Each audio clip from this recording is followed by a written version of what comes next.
बाबा कौम महात्मा गांधी की यौम पैदाइश की मुनासबत से लेफ्टिनेंट गवर्नर मनोज सिन्हा ने कश्मीर के मुख्तलिफ स्कूलों के बच्चों को तकरीब के दौरान इनामात से नवाजा।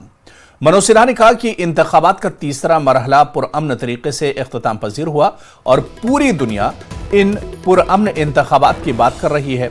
जम्मू कश्मीर में स्टार्टअप में इजाफा देखा गया है। सिन्हा ने कहा कि कुछ लोग जम्मू कश्मीर के नौजवानों को भटकाने की कोशिश करें, लेकिन ऐसा नहीं होने दिया जाएगा। सयाहत, बागबानी, ज़राअत, खेल और दीगर शोबों में जम्मू कश्मीर में गुज़िश्ता 5 सालों में जबरदस्त तब्दीली आई है। अब भी हर एक फर्द तक पहुंचने की जरूरत है ताकि कोई पीछे न रहे। सिन्हा ने कहा कि बापू हमेशा इस मुल्क को खुशहाल देखना चाहते थे। बापू के ख्वाब को आगे ले जाना हमारी जिम्मेदारी है।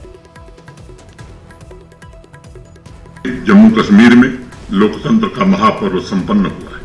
तीसरे चरण का मतदान पूरे जम्मू कश्मीर में कल संपन्न हो गया।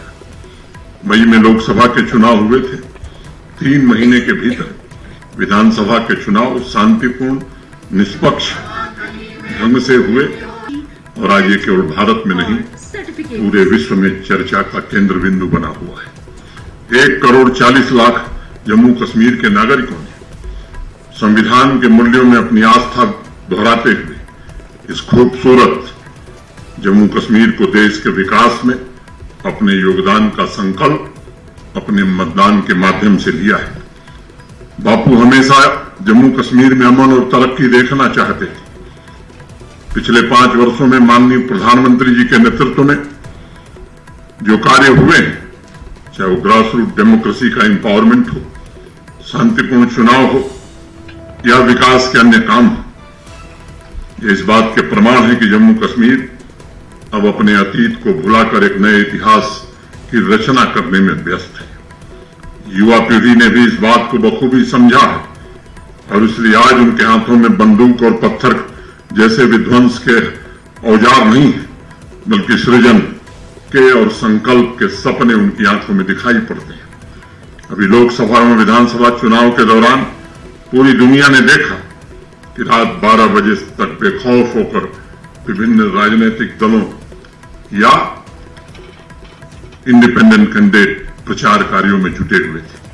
यह अपने आप में इस बात का प्रमाण है कि पिछले 4-5 वर्षों में भयमुक्त जम्मू कश्मीर की स्थापना करने में बड़ी सफलता मिली है। आज मैं युवा पीढ़ी से आग्रह करना चाहूंगा कि अमन और तरक्की की इस रफ्तार को हमें बनाए रखना है। निष्काम सेवा में अपने आप को समर्पित करना है। नई पीढ़ी को ही आज ये समझने की आवश्यकता ज्यादा है कि आपके संकल्प, आपके लक्ष्य को पूरा करने के लिए केवल आवश्यक नहीं है, उसके साधन भी पवित्र होने चाहिए। उधर वज़ीर दाखिला अमित शाह ने एक पोस्ट करके लिखा है कि जम्मू कश्मीर में हमारे बहनों और भाइयों को कल होने वाले असेंबली इंतखाबात के तीसरे मरहले में बेमिसाल 59.65% वोट डालने के लिए मुबारकबाद। शाह ने लिखा है कि लोगों की पुरजोश शिरकत वज़ीर आज़म मोदी की क़यादत में जम्मू कश्मीर में अमन की वापसी और तहफ़्फ़ुज़ के एहसास को जाहिर करती है। नौजवानों ने पहली बार तरक्की के जिस नए दौर का मुशाहिदा किया है, इससे जमहूरियत पर इनका एतमाद मजबूत हुआ है।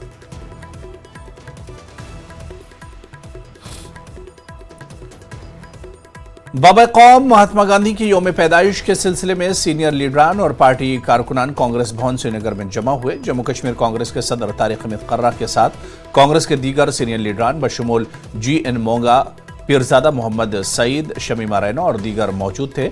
तारिक हमीद कर्रा ने कहा कि एक नए जदीद दौर में गांधी BJP के खिलाफ लड़ रहे हैं। उन्होंने कहा कि कब्रिस्तान, हिजाब और मजहब की सियासत अंग्रेजों के मजालिम की याद दिलाती है। कर्रा ने कहा कि लोग कहते हैं कि उन्होंने जम्मू में जारहाना मुहिम नहीं चलाई, लेकिन अंडर करंट कांग्रेस के हक में है। उन्होंने कहा कि अंधेरे की जगह रोशनी ले ली जाएगी और नफरत की जगह मोहब्बत लेगी।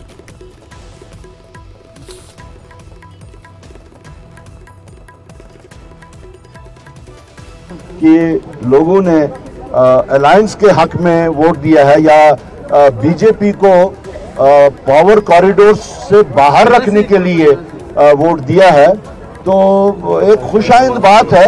और उसमें ज़रूरत पड़ने पे, अगर वैसी कोई ज़रूरत हो, तो हमने पहले से कहा है, बिलखुसूस मैं हर बार हर एक से यही कहता हूँ कि हमारा हमारे रास्ते, हमारे दरवाजे जो खुले हैं तमाम लाइक माइंडेड लोगों के लिए, फोर्सेस के लिए, पार्टीज के लिए, इवन इंडिविजुअल्स के लिए।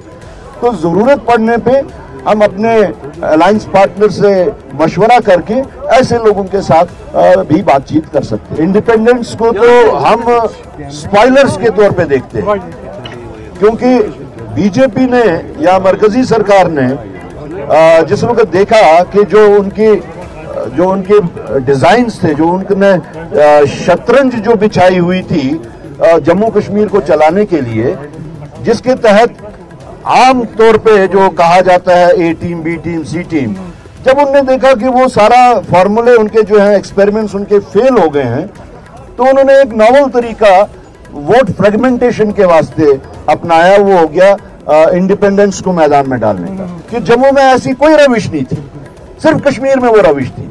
तो इसका मतलब ये है कि उनका मकसद सिर्फ जो है वो कश्मीरियों को डिसएम्पावर करना है। जो ये खामोशी, जो ये अमन आप ग्लोरीफाई कर रहे हैं, ये एक्चुअली वो बात नहीं है।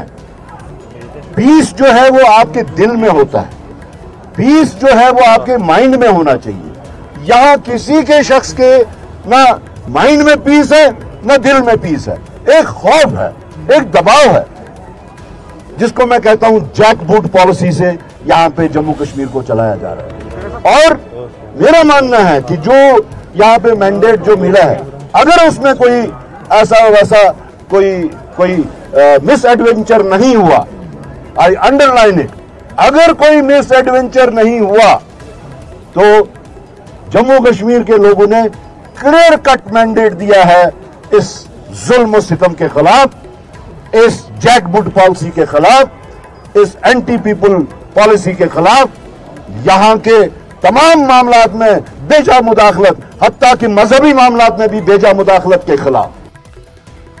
कांग्रेस के वर्किंग सदर रमन भल्ला ने कहा कि असेंबली इंतखाबात में ज्यादा वोटरों का टर्नआउट कांग्रेस से पार्टी को फायदा देगा, क्योंकि लोगों ने तब्दीली को वोट दिया है। उन्होंने एतराफ किया कि कुछ सीटों पर कांग्रेस को एनसी के साथ इत्तेहाद की वजह से नुकसान का सामना करना पड़ा, लेकिन दावा किया कि कांग्रेस और एनसी जम्मू कश्मीर में अगली हुकूमत बनाएंगे। भल्ला ने यह बात कांग्रेस पार्टी की जानिब से गांधी जयंती के मौके पर मुनक्किदा एक तकरीब के मौके पर कही।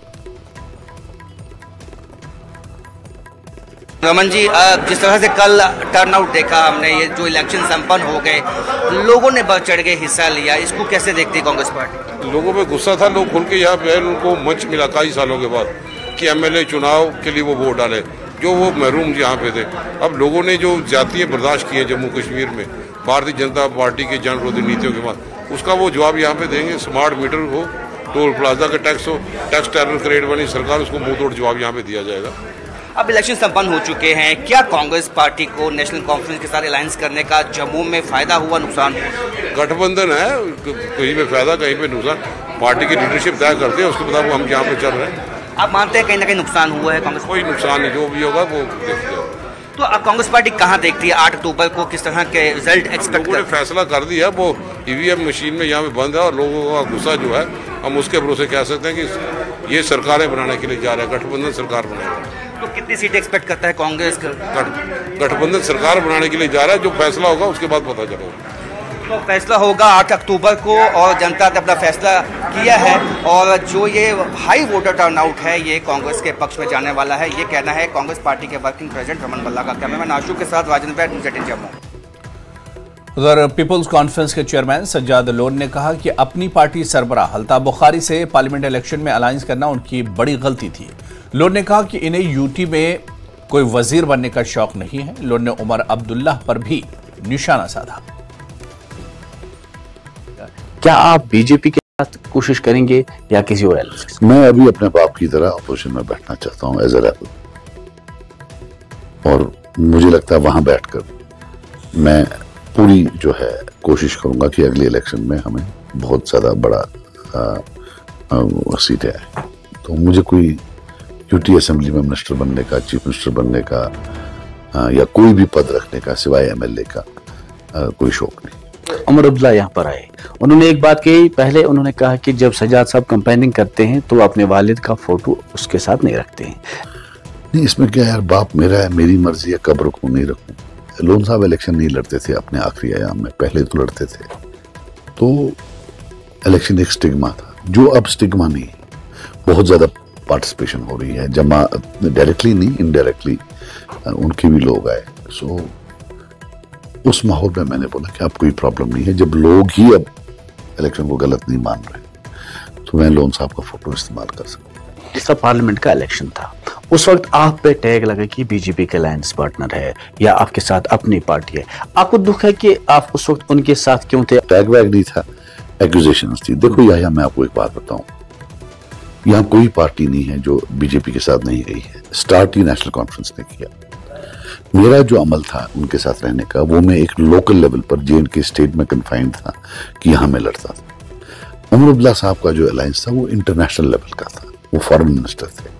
फॉरेन मिनिस्टर को हर किलिंग यहाँ जस्टिफाई करनी पड़ती थी, और ये वो वाला टाइम था जब दिन में 20 या 30 आदमी अपनी जान गंवा देते थे। ये बदकिस्मती है लोगों की कि यहाँ का मीडिया इतना प्लायबल है, इतना फ्रेंडली है कि एक इंसान जो 3-4 साल जस्टिफिकेशन देकर रहा हर किलिंग ऑफ कश्मीरी की, हर ह्यूमन राइट वायलेशन की, वो आजकल सबसे बड़ा वकील बना है एंटी बीजेपी का। आप मेरे से हमेशा सवाल पूछते थे, उससे नहीं पूछते। दूसरा, जहां तक अल्ताफ साहब का, वो बहुत बड़ी गलती थी। अब इलेक्शन खत्म हो गया, अल्ताफ साहब तब भी इंजीनियर के साथ मिले हुए थे और इंजीनियर अल्ताफ साहब के साथ मिले हुए थे। उसके बावजूद अल्ताफ साहब मेरी रैली में आए, मैंने उनको नहीं बुलाया, उनने खुद ऑफर किया मैं आऊंगा, और वो मेरे से बहुत बड़ी गलती होगी, क्योंकि बयान वो बड़े तेज देते थे प्रो बीजेपी वाले कि मैं तो बैठूंगा, मैं तो वो करूंगा, उस टाइप के। मुझे नहीं पता वो क्यों आई, लेकिन वो जब उनका इंजीनियर के साथ था तो क्यों आना था। इस इलेक्शन में भी उनका इंजीनियर के साथ, उनको ये आपस में एक दूसरे को हेल्प करते थे। झूठ बोलते हैं लोगों के सामने। ये जो अल्ताफ साहब थे, यहाँ तो वो एनसी की मदद कर रहे थे। करगिल डेमोक्रेटिक अलायंस और एपेक्स बॉडी के कुछ नुमाइंदों को दिल्ली में हिरासत में लिए जाने के खिलाफ करगिल में जबरदस्त एहतजाज किया गया। यह एहतजाज फातिमा चौक से शुरू होकर करगिल के लाल चौक में इख्तिताम पजीर हुआ। लद्दाख की 4 अहम मांगों को लेकर दिल्ली चलो पदयात्रा में शामिल नुमाइंदों को कल दिल्ली पुलिस की जानिब से हिरासत में लेने की मजम्मत की गई। पूरे लद्दाख में आज बंद रहा। करगिल में हुए एहतजाज में हजारों लोगों ने शिरकत की। उन्होंने लेह और करगिल के रहनुमाओं की गिरफ्तारी को गैर कानूनी और गैर आईनी करार दिया।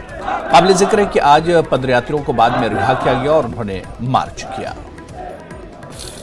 देखिए, लद्दाख की जनता के दिलों को बहुत चोट पहुंची कल के वाक़े से, जहां हमने अपनी आवाज़, अपनी मंगों, अपनी डिमांड्स की नुमाइंदगी करते हुए 150 अफराद को दिल्ली की जानिब भेजा ताकि मरकज़ की उनकी सरकार ये सुन ले कि हमारी मांगें क्या हैं, लोगों तक हम अपनी बात पहुँचा सकें। लेकिन उस वक्त हमारे दिलों को ठेस पहुँची जब हमने देखा कि ये निहत्ते 150 लोगों को हाथ में तिरंगा लिए हुए और हिंदुस्तान जिंदाबाद के नारे लगाने वाले लोगों का इस्तेमाल के लिए 1000 से ज़ायद पुलिस वहाँ मौजूद थी, जिन्होंने बेदर्दी के साथ उनको बसों में भरते हुए उनको डिटेन किया। और ये निहायत ही शर्म करने वाला वाक़या था। हुए हैं, न उनका हौसला टूटने वाला है और न लद्दाख की आवाम है, न उनका हौसला टूटने वाला है और न इन जवानों का हौसला टूटने वाला है जिनकी नुमाइंदगी करते हुए ये 150 लोग दिल्ली गए थे। आज गांधी जयंती के दिन गांधी भी, इस देश के बापू भी, इस देश के सरपरस्त भी शर्मसार हो गए कि जिस देश की आज़ादी के लिए गांधी ने अपनी ज़िंदगी की कुर्बानी पेश की, आज उस देश में हज़ारों किलोमीटर चलकर कबायली लोगों को अपने हुकूक के लिए लड़ना पड़ रहा है। और जब वो दिल्ली पहुंचते हैं तो उनका स्वागत पुलिस के जरिए से और डंडों लाठियों के जरिए से करना बजाय उनको वहीं पर डिटेन किया गया, वहाँ से दिल्ली आगे बढ़ने नहीं दिया गया। इसके अलावा हमारे KDA के लीडरान और जिसमें हमारे उनको भी दिल्ली बॉर्डर पर डिटेन किया गया है। हम इसकी मजम्मत करते हैं और उसी की कंडेमनेशन में ये एहतजाज जारी किया गया है और हम अपना एहतजाज जारी रखेंगे। तो उधर लेह जिले में भी बंद रहा और मुख्तलिफ तंजीमों की जानिब से चक्का जाम की कॉल दी गई थी। इस वजह से काफी सयाहों और दीगर लोगों को मुश्किलात का सामना करना पड़ा। सोनम वांगचुक और दीगर पदयात्रियों को हिरासत में लेने के खिलाफ लोग सरापा एहतजाज थे। वाजरे के बाद में पदयात्रियों को रिहा किया गया। एपेक्स बॉडी के वाइस चेयरमैन ने न्यूज़ 18 को इसकी जानकारी दी।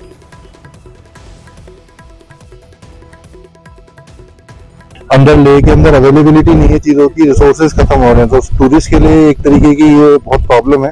क्योंकि हम लेह लद्दाख के लोगों के साथ हैं, बहुत पीसफुली ये लोग प्रोटेस्ट कर रहे हैं, कोई इसके अंदर वो नहीं है कि मारकाट हो रही है या हमारे साथ हाथापाई हुई है। But at the same time इनको थोड़ा सा ये भी देखना चाहिए कि टूरिस्ट की मूवमेंट या एटलीस्ट टूरिस्ट के लिए चीजें रहे, क्योंकि टूरिस्ट एक टाइम के साथ आता है, उसके बाद एक टाइम बाउंड होता है, तो अगर वो अपने टाइम में एक जगह से दूसरी जगह नहीं रीच कर पाता तो बहुत सारी चीजें इम्पैक्ट होती हैं। तो आज सर आपको कहाँ जाना था और ये बंद के बारे में आपको कल पता नहीं चला, कल भी बंद था, क्या बोलेंगे? यहाँ पे एक लोकल अवेयरनेस नहीं है, और जहाँ तक मेरे को ऐसा फील हुआ है कि ये लोग प्रोटेस्ट तो कर रहे हैं बट वो प्रोटेस्ट की आवाज आगे तक नहीं पहुंच रही है। तो इनके जो मेथड्स हैं वो अगर ये स्ट्रीट पे प्रोटेस्ट करें तो वो स्ट्रीट तक ही रह गए हैं। तो आई थिंक सोशल मीडिया के थ्रू हम लोगों ने भी बोला है कि हम अपने उस पर पोस्ट करना चाहते हैं, आप हमारा सपोर्ट कीजिए, हम आपका सपोर्ट करते हैं। तो मतलब रादर देन कि ये 2.5 लाख की आबादी सिर्फ अपनी ही तक आवाज करे, ये 2.5 लाख की आबादी टूरिज्म को अपने साथ इन्वॉल्व करके उनकी मूवमेंट को इनहेंस करके बिना रोके, और टूरिस्ट भी इनके लिए बोले। सर आपको आज कहाँ जाना था और कितने देर से आप यहाँ रुका है? मेरे को दिल्ली के रूट पे हूँ मैं वापस, और मैं सुबह से रुका हुआ हूँ और मैं इनके साथ ही हूँ इस आवाज में, और मैं इनको कह रहा हूँ कि आप हमें मूव करने दीजिए, हम जहाँ जहाँ जाएंगे इस आवाज को और आगे बढ़ाएंगे।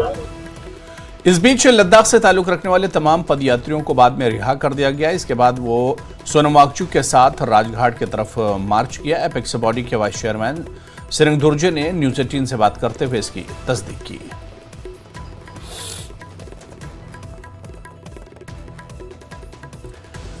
जम्मू कश्मीर अंजुमन शरई शयान के सदर आगा सैयद हसन ने ईरान की जानिब से इजराइल पर मिसाइल हमले पर अमरीका और दीगर ममालिक के रद्द अमल पर इजहार ख्याल करते हुए कहा कि दुनिया को अभी ईरान का हमला नजर आ रहा है, मगर ये नजर नहीं आ रहा है कि ईरान ने हमला क्यों किया। आगा हसन ने कहा कि इजराइल ने ईरान में हमास चीफ इस्माइल हानिया को कत्ल किया, बाद में पासदारान इनकलाब के चीफ कासिम सुलेमानी को मारा और अब लबनान में बमबारी करके सैयद हसन नसरुल्लाह को कत्ल किया। उन्होंने कहा कि यह सब दुनिया को नजर नहीं आ रहा है। इस बीच बडगाम में 5वें रोज भी मुसलसल बंद रहा और इसराइल के खिलाफ मुजाहरे भी जारी रहे। इमाम बारगाह बडगाम से मेन चौक बडगाम तक बड़ा एहतजाजी जुलूस बरामद हुआ। इसमें भारी तादाद में लोगों ने शिरकत की। ये जो दहशतगर्दी है उसका जिम्मेदार इसराइल है, सहीनी हुकूमत है।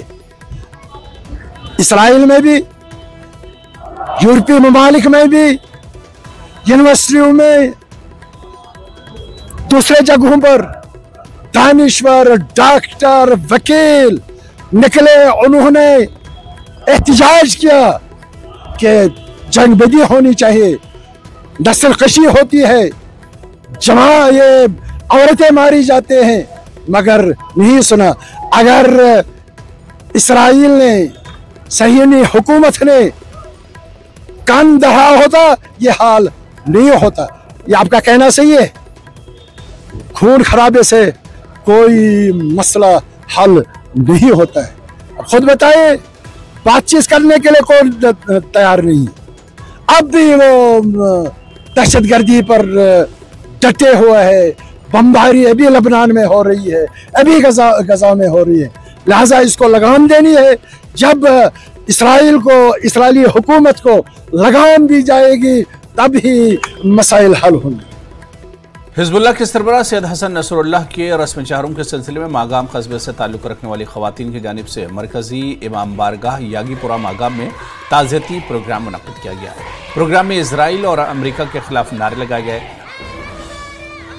मुख्तलिफ खवातीन, स्कॉलर और मौलिमात ने सैयद हसन नसरुल्लाह की ज़िंदगी पर रोशनी डाली।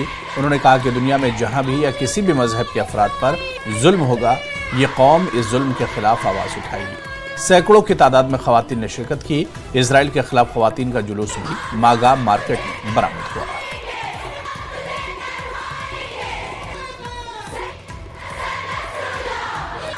क्या आयतुल्लाह जवाद आमली फरमाते हैं, शहादतें कौम की तहारत का बाइस बनती हैं। पानी बहुत सी आलूदगियों को पाक करता है, सूरज बहुत सी आलूदगियों को पाक करता है, लेकिन जिन आलूदगियों को न पानी पाक कर सकता है और न सूरज पाक कर सकता है, उनको फ़कत और फ़कत खून शहादा पाक कर सकता है, शहीद का खून पाक कर सकता है। वो आलूदगी इस्तकबार की आलूदगी है, वो आलूदगी इस्तेमार की आलूदगी है, वो आलूदगी ज़िल्लत की आलूदगी है। और ये यहाँ पर साबित हो रहा रहा है कि तुम कितने हुसैनी मारोगे, हर घर से हुसैनी निकलेगा। ये मिशन पर चलने के लिए हम आमादा हैं, क्योंकि ये जो शहीद सैयद हसन नसरुल्लाह हैं ये कोई टेररिस्ट नहीं थे, बल्कि मजलूमों के हामी थे, मुस्तज़िफ़ीन के मदावा करने वाले थे। तो ये हमारा रास्ता है, हम किसी भी कम्युनिटी के साथ मसला अलग नहीं है, हम मजलूमों के साथ हैं, मुस्तज़िफ़ीन के साथ हैं, चाहे वो किसी भी मसलक का हो, किसी भी मजहब का हो। और यहाँ पर रुकेंगे फिलहाल छोटे से ब्रेक के लिए।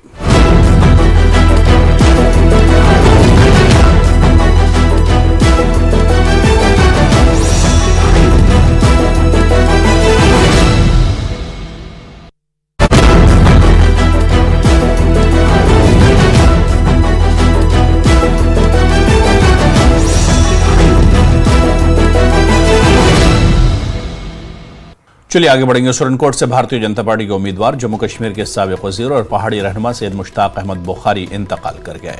मुश्ताक अहमद बुखारी सब डिस्ट्रिक्ट अस्पताल सुरनकोट पुंछ में दिल का दौरा पड़ने से इंतकाल कर गए। इसके बाद मुश्ताक अहमद बुखारी की नमाज जनाजा ईदगाह सुरनकोट में अदा की गई। इस मौके पर तमाम बिरादरियों और तमाम सियासी जमातों से ताल्लुक रखने वाले अफराद समेत हजारों लोग मौजूद रहे। उन्होंने मुश्ताक अहमद बुखारी को आखिरी अलविदा किया और इनकी मगफिरत के लिए दुआ की।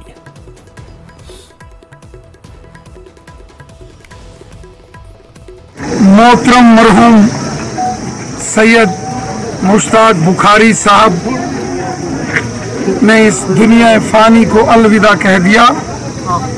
मोहतरम सैयद मुश्ताक बुखारी साहब एक बहुत बड़े सियासी कद्दावर शख्सियत के मालिक थे, जिन्होंने पूरी जिंदगी गरीबों, ज़ईफ़ों, मस्कीनों, यतीमों और बेसहारा लोगों की खिदमत में पूरी जिंदगी गुजर बसर की। उन्होंने हमेशा खिदमत खलक और हुब्बुल वतनी के जज्बे से काम किया। वो गरीबों के, मस्कीनों और ज़ईफ़ों के मसीहा थे। वो भारतीय जनता पार्टी के मैंडेट के ऊपर सुरनकोट असेंबली कॉन्स्टिट्यूंसी से हाल ही में इलेक्शन लड़े, जिस इलेक्शन का भी रिजल्ट भी आना बाकी है। वो एक बहुत बड़ी कद्दावर शख्सियत के मालिक थे। उनके इस दुनिया फ़ानी को अलविदा कहने से पूरे रियासत जम्मू कश्मीर को एक बहुत बड़ा धचका लगा है। इलाके की बहुत बड़ी कद्दावर शख्सियत और बहुत बड़े सियासी चेहरा जो है जनाब मुश्ताक बुखारी साहब आज इस दुनिया से चल पड़े। आज सुबह ये दुखद खबर मिली पूरे सुरनकोट के लिए और ख़ास तौर पे हमारे लिए बड़ी दुख की घड़ी है। इस टाइम गम की घड़ी है। उनकी बहुत खिदमत थी इस इलाके के लिए, लोगों की बहुत खिदमत की। एक अरसे दराज उन्होंने अपनी ज़िंदगी सियासत में गुजारी है और मेरी दुआ है कि अल्लाह ताला उनको जन्नत फिरदौस में आला मुकाम दे और उनके परिवार को जो है वो सब्र जमील अता करे। और हम इस दुख की घड़ी में उनके परिवार के साथ, उनके बेटे के साथ जो है वो खड़े हैं। ये नुकसान जो है वो बहुत बड़ा हुआ है, ये कभी पूरा नहीं हो सकता। बांडीपुरा जिले के सुंबल सोनावारी में एक पुल के करीब एक पुलिस एहलकार पुरअसरार हालत में पाया गया। इसकी शिनाख्त जुनैद बशीर साकिना बाजीपुरा आजस सोनावारी के तौर पर हुई है। इसे सुंबल अस्पताल पहुंचाया गया, जहां डॉक्टरों ने इसे मुर्दा करार दिया। इसकी मौत की वजह अभी मालूम नहीं हो पाई है। पुलिस ने मुकदमा दर्ज करके जांच शुरू की है।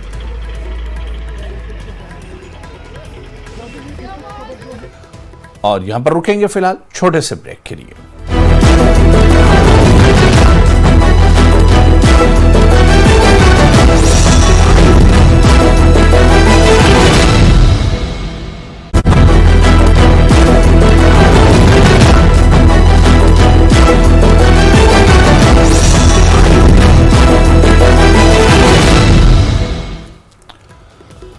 बांडीपुरा में कांग्रेस एनसी इत्तेहाद के उम्मीदवार निजामुद्दीन भट्ट और सुंबुल सोनावारी से एनसी उम्मीदवार हिलाल अकबर लोन ने मुश्तरका प्रेस कॉन्फ्रेंस से खिताब किया। भट्ट ने उस्मान मजीद की जानिब से कश्मीरी पंडित वोटरों को हरासा करने और एक खातून की मारपीट करने के इल्जाम को सख्ती के साथ मुस्तरद किया।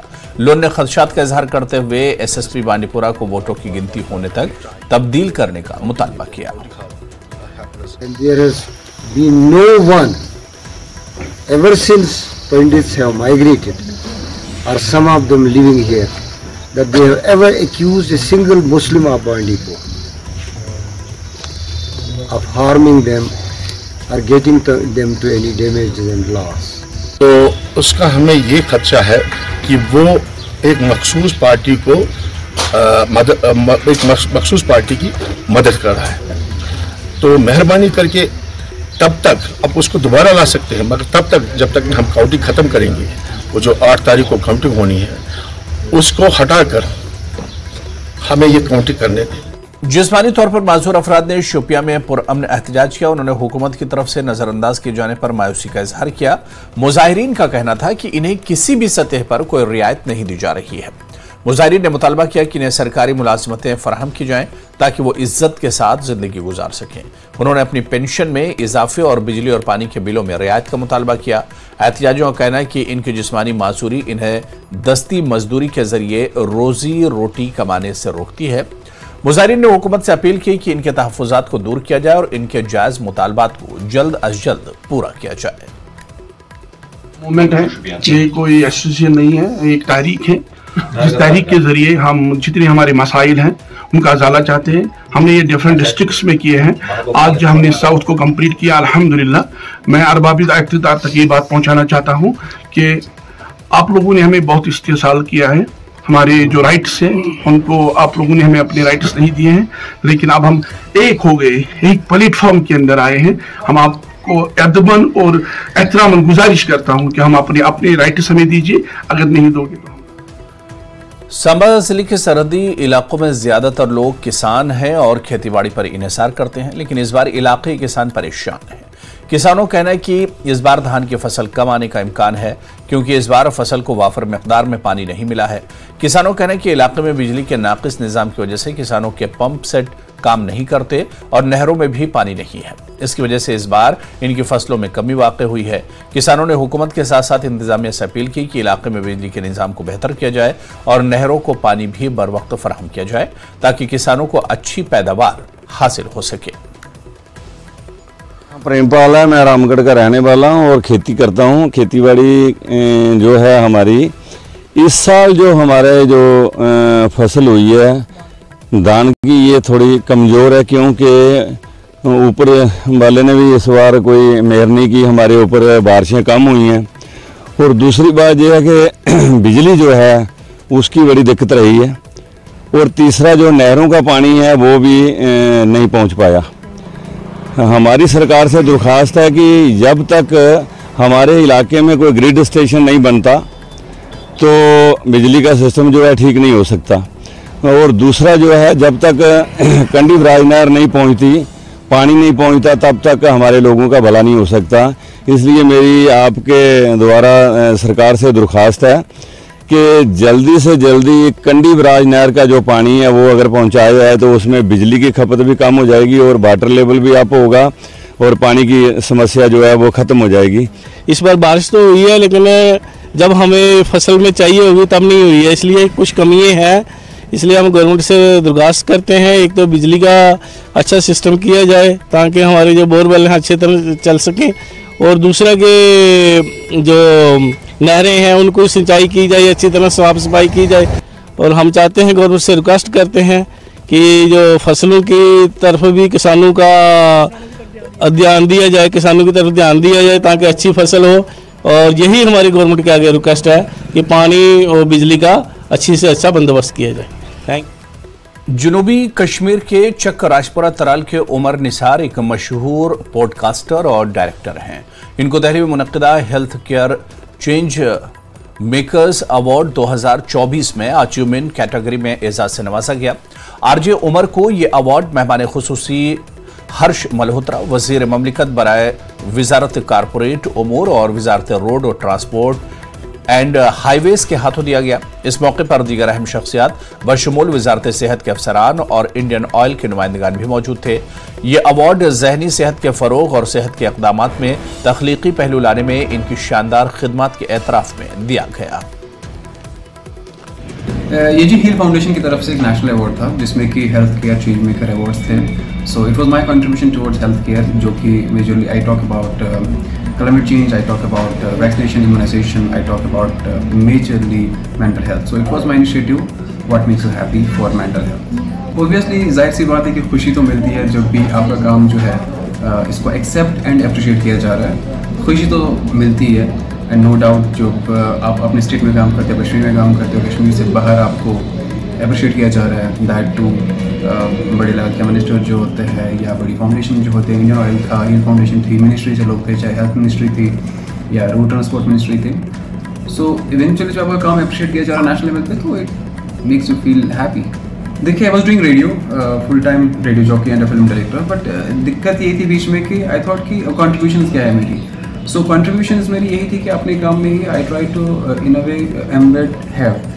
सो मैं ये कह सकता हूँ कि I am not a radio jockey, I am a health jockey now, क्योंकि मेजरली मैं इन्हीं चीज़ों को लेकर बात कर रहा हूँ। जैसे कि अभी we are currently focusing on cervical cancer, we are talking about health, we are talking about mental health majorly अभी के टाइम पे। तो यही है कि हेल्थ को लेकर बात होनी है, बिकॉज एट द टाइम या at a point you feel like कि आपकी क्या कॉन्ट्रीब्यूशन है अगर आप कोई काम कर रहे हो। सो इन्हें मुझे लगा कि अपना काम भी है ही है, अपना काम तो जारी है, बट इन्हें भी हमारी स्मॉल कॉन्ट्रीब्यूशन है जिससे हम इन्हें भी कह सकता हूँ कि अवेयर एंड एजुकेट कर रहे हैं लोगों को। Jammu Kashmir academy of art, culture और लैंग्वेजेस ने समूह एनजीओ के ताउन से गांधी जयंती के मौके पर श्रीनगर के टैगोर हॉल में एक सकाफती तकरीब का इनेकाद किया।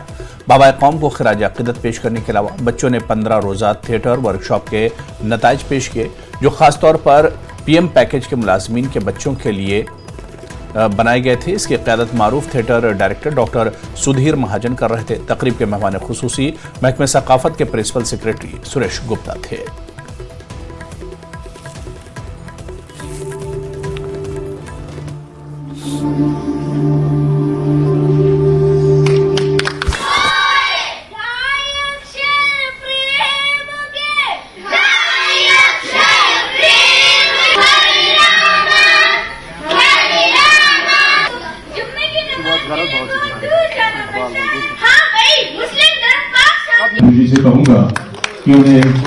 आज आप सबको पता है कि गांधी जयंती है, हमारे राष्ट्रपिता महात्मा गांधी का बर्थडे है, और हमारे जो एक कर्मठ प्रधानमंत्री जो श्री लाल बहादुर शास्त्री है उनकी भी बर्थडे है।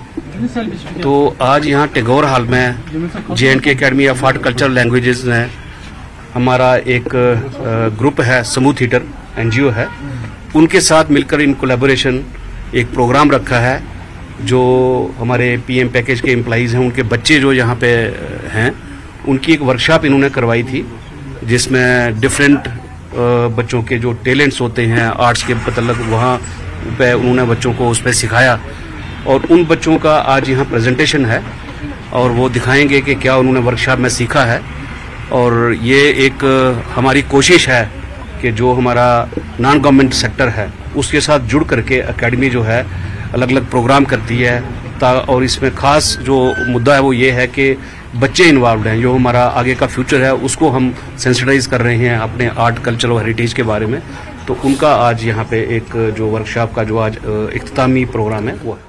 उधर अनंतनाग में गांधी जयंती के मौके पर बीजेपी कारकुनों ने पार्टी जिला सदर एडवोकेट सैयद वजाहत की क़यादत में एक तकरीब का एहतमाम किया और बाबा कौम महात्मा गांधी को खिराज अकीदत पेश किया।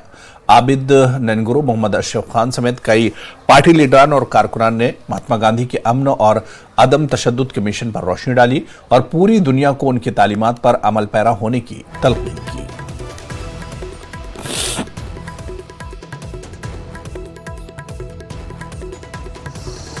लीडर की जन्मदिन मना रहे हैं जो अमन के अलमबरदार थे, जिन्होंने वफादारी, दयानतदारी और ईमानदारी का पाठ पढ़ाया।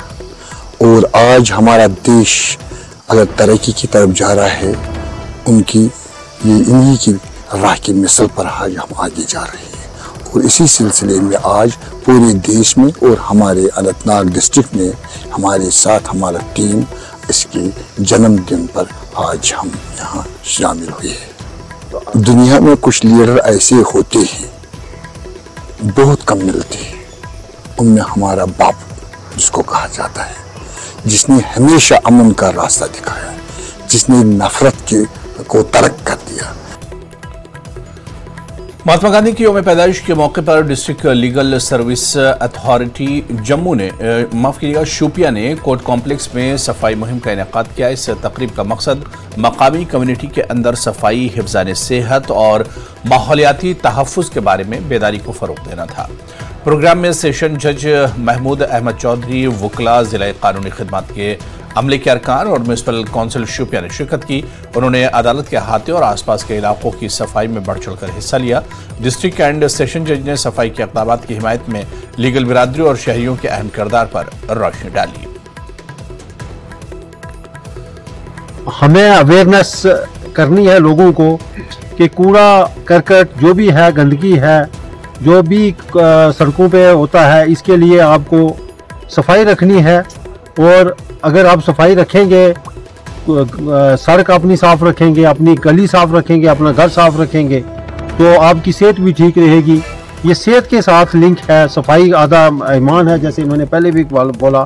तो मैं सब लोगों को इस आज 2 अक्टूबर के मौके पर यही इल्तिजा रिक्वेस्ट करता हूँ कि हर एक अपना जहाँ जहाँ भी रहता है, घर में रहता है, ऑफिस में है, अपने ऑफिस में है, अपने घर में है, वो सफाई का खास ख्याल रखे और सफाई करे। गांधी जयंती के मौके पर स्वच्छता मुहिम के 10 साल के संग मील पर भदरवा डेवलपमेंट अथॉरिटी ने म्यूनिसिपल कमेटी भदरवा के ताउन से भदरवा के नलथी इलाके में सफाई मुहिम चलाई और सफाई सुथराई का एहतमाम किया। बीडीए और एमसीबी ने गांधी जयंती के बैनर तले भदरवा के नलथी इलाके में एक अवामी पार्क और नदी में सफाई मुहिम का इनेकाद किया।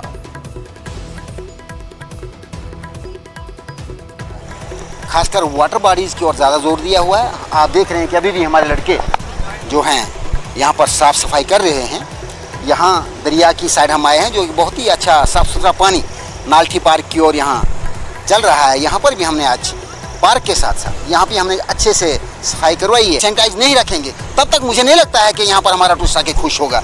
हमारा टूरिस्ट जब यहाँ पर आए उसको साफ़ सुथरा लगे, उसको खाने पीने की अच्छी चीज़ें मिलें, उसको हाइजीनिक फूड मिले, हाइजीनिक पानी मिले, और खासकर जगह जो हैं, हर जगह जहां उसने जाना है वो जगह साफ सुथरी। नेहरू युवा केंद्र और राहुल द्रविड़ क्रिकेट एकेडमी ने पुंछ में सफाई मुहिम चलाई। मुल्क भर की तरह बाबा कौम महात्मा गांधी की यौम पैदाइश के मौके पर वज़ीर-ए-आज़म की कॉल पर Hindustan Pakistan line of control पर वाक़े पुंछ शहर के स्पोर्ट्स स्टेडियम में नरेंद्र मोदी नेहरू युवा केंद्र और राहुल द्रविड़ क्रिकेट एकेडमी पुंछ की जानिब से सफाई मुहिम का इनेकाद किया गया। इसमें कोच परवेज मलिक की क़यादत में क्रिकेट के खिलाड़ियों की बड़ी तादाद ने शिरकत की और सबसे पहले स्टेडियम में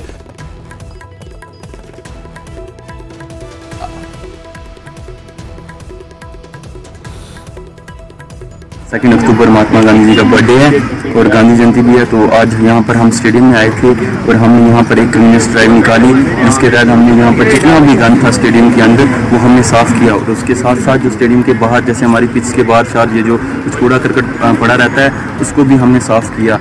और उसके बाद जो है ये हमने जो सब कुछ किया, ये स्वच्छता ही सेवा है, उसके तहत किया। उसके तहत और हमने क्लीन इंडिया और ग्रीन इंडिया जो मुहिम चल रही है, हमने उसको मतलब ध्यान में रखते हुए ये चीज़ की। और ये सब कुछ जो हमने किया, ये नेहरू युवा केंद्र जो थे उसके कुछ लोग आए थे और उसके बाद जो है जान मेमोरियल के बैनर के अंदर हमने ये काम किया। उन्होंने हमें इस चीज़ के थोड़े फ़ायदे भी बताए और उसके बाद बताया कि मतलब जो हमें अपने घर है, घर को भी साफ रखना चाहिए। उसके बाद जो आसपास की सोसाइटीज़ में जो गंद छंद पड़ा रहता है, हमें उसको मतलब ऐसा समझना चाहिए कि ये हमारा ही काम है। उससे भी हमें अपने आसपास की सोसाइटीज़ हैं उन्हें भी अपना साफ रखना। महात्मा गांधी की पसंदीदा गुजराती नज्म वैष्णो जयंतु को मारूफ कश्मीरी शायर और कलमकार शहबाज हकबारी ने कश्मीरी जबान में तर्जुमा किया है। इस नज्म का इससे कबल 23 जबानों में तर्जुमा किया गया है। इसका मफहूम यह है कि वो अफराद अल्लाह के बंदे हैं जो दूसरों की मदद करते हैं। इस नज्म को कश्मीरी जबान में तर्जुमा करने का मकसद आपसी रवादारी, मजहबी भाईचारे और अमन अमान के पैगाम को आम करना है। गुजराती में एक मशहूर शायर हैं नरसिम्हा मेहता, वो सूफी शायर थे और उसी ज़माने के शायर थे जिस ज़माने के हमारे कश्मीर में लाल बहादुर शेखुल आलम शायर थे। और उनका पैगाम भी वही था जैसे हमारी कश्मीरी ज़बान में लाल बहादुर शेखुल आलम ने दे दिया। तो इस नज़म को इसके थीम को और इसके मकसद को समझते हुए लोगों को ये एहसास हुआ कि इंसानियत साजी के लिए ये नज़म बहुत ही कारआमद है। इस कारआमदी की वजह से इस नज़म के तर्जमे हुए मुख्तलिफ ज़बानों में, हिंदुस्तान की 23 ज़बानों में ये तर्जमा हुआ है। ज़बान में लाने के 2-3 फ़ायदे हैं। एक ये कि कश्मीरी ज़बान में इसका तर्जमा नहीं हुआ था तो ज़बान को फ़ायदा हुआ, कश्मीरी अदब को फ़ायदा हुआ, लेकिन सबसे बड़ा फ़ायदा हुआ समाज को। वो ये कि ये नज़म दरअसल इंसानियत के उसूल बयान करती है और इंसान कैसे बने उन राहों को निशानदेही करती है। जैसे कि नज़म में कहा गया है, राम राम पढ़े जितम तहसीर है। राम राम पढ़ना मतलब है कि इबादत करना। वो इस अंदाज से पढ़े, इस अंदाज से इबादत करे, युथवाद अमृत रुमन रुमन, हर एक तक अमृत पहुँचे, अमन का अमृत पहुँचे, प्यार का अमृत पहुँचे, मोहब्बत का अमृत पहुँचे। उस तरीके से वो इबादत करे, उस तरीके से वो भगवान को याद करे, राम को याद करे, अल्लाह को याद करे। आस्थान तीरथ सरी यकजा, जब वो इस तरीके से इबादत करता है, इस तरीके से लोगों के काम आता है, तो कहीं पर आस्थान, कहीं पर मंदिर, कहीं पर आस्थापन, वो सब इसके अंदर में समझ जाते हैं। तो हर एक आदमी इससे फ़ायदा उठाने की कोशिश करता है कि ये बंदा जो है इंसानियत के लिए काम करता है। और यहाँ पर रुकेंगे फिलहाल छोटे से ब्रेक के लिए।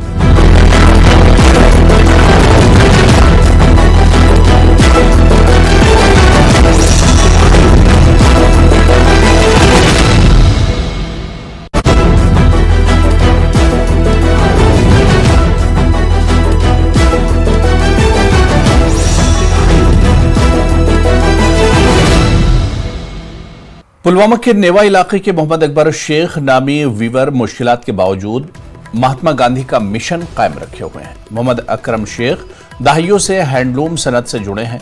उन्होंने सनत को अपने तक ही महदूद नहीं रखा, बल्कि नई पौध को भी सनत से मुतारिफ करके हैंडलूम सनत के साथ जोड़ दिया है। मोहम्मद अकबर का कहना है कि महात्मा गांधी के मिशन को हुकूमत ने नजरअंदाज कर दिया, ताहम वो इस अजीम लीडर के इस मिशन को बरकरार रखे हुए हैं। अकरम का बेटा कई बरसों से इस मिशन से जुड़ा है। इनका कहना है कि हैंडलूम सनत हुकूमत की अदम तवज्जोही की शिकार हो गई है। हैंडलूम कारपोरेशन की जानिब से इन्हें कई माह से माहाना उजरत से महरूम रखा गया। तकरीबन वो मैं पंजाब कराने 500 वरी कार मैं अम ब्रो बाब साहब की कार करान अगर कार गांधी जन कोर्मुत मान आल दुनिया में लीडर बड़े काबिल लीडर बड़े जानदार बड़े लुकन गमखार लीडर अत कार को सान कोर्मुत पे कार सठा चलान सठा बेहतरीन कार मगर दोह दह गवर्नमेंट ओकुन तवज्जो दुत क्या यह गो कार मशीन मगर तम पे कोर मे कार मे दिस पन्निस बचस तमिच तरबियत वुनकस बच्चे कार करान मगर वुनकस गवर्नमेंट की तरफ ये कि कार वोट तमो अस मजदूर ना तरह कहें मगर बस कर तवज्जो कि गवर्नमेंट भी अपील करा कि तुम कार कुन तवज्जो तुम वो क्या सठा ये 4-5 महीने पहले मैंने वहाँ काम किया। 5 महीने की वेजेस वहाँ हमारी पड़ी है। क्या 5 महीने की वेजेस हमारी वहाँ पड़ी है। कोई अफसर हमारी तरफ देखता नहीं, पता नहीं उनको आपस में कुछ मसला है। जो रिटायर्ड मुलाजिम हो उनके साथ कुछ पंगा है, लेकिन खामखाम वीवरों को इसमें घसीट दिया। मैं आपकी वसादत से मतलब उन अफसरान को ये आगाह करता हूँ कि हमारा मसला जो हमारी वो वेजेस पड़ी है वो हमको रिलीज़ कर दो, क्योंकि हम बच्चे वाले हमको मतलब लोगों का लेन देन है। वो मशीनों के इस दौर में अगर देखा जाए तो मोहम्मद अकबर शेख नेवा पुलवामा का एक ऐसा वीवर है जिसने इस हैंडलूम सन्नत को इस दौर में भी बरकरार रखा है। बड़े ही मुश्किलात आए हैं, लेकिन इसने इस सन्नत को अपनी वरासती सन्नत बनाया है। बिलाल खान, नेवा पुलवामा।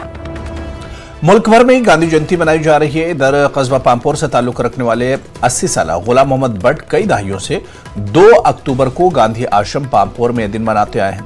भट्ट ने बताया कि वो गांधी को बहुत चाहते हैं।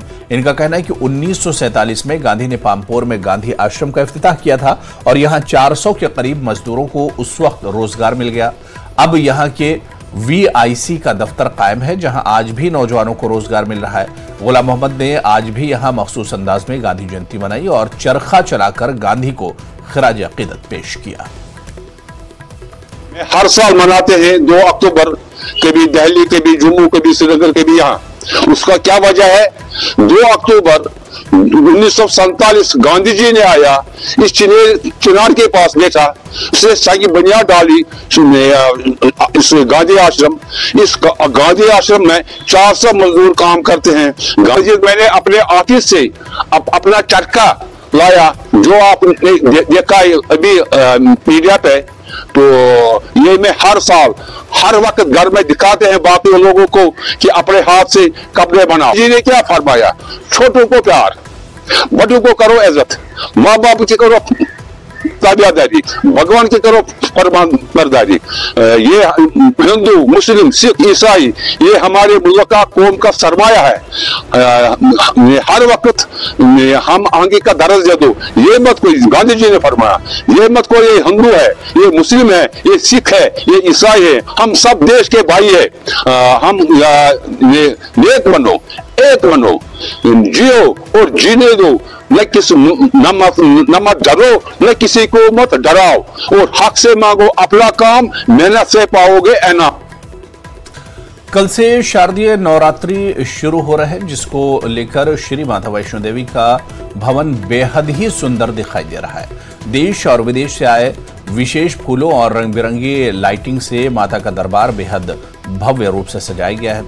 श्री माता वैष्णो देवी श्राइन बोर्ड की तरफ से हर साल की तरह इस बार भी नवरात्रि के लिए विशेष तैयारियां की गई हैं। इसमें श्रद्धालुओं के लिए स्पेशल प्रसाद, लंगर व्यवस्था, यात्रा प्रबंध और सुरक्षा इंतजाम शामिल हैं। श्राइन बोर्ड के सीईओ अंशुल गर्ग ने सोशल मीडिया प्लेटफॉर्म एक्स पर भवन का एक वीडियो भी साझा किया, जो इस बार की सजावट को बखूबी दिखाता है और श्रद्धालुओं को सुखद अनुभव देता है।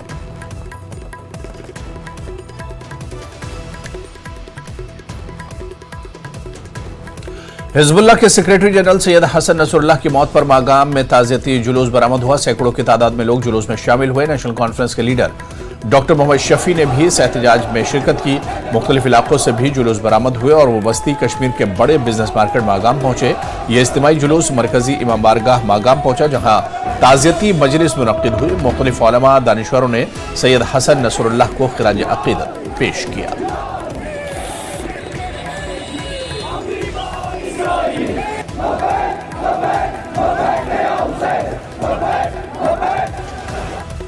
तो चलिए, इस बुलेटिन में भी फिलहाल इतना ही।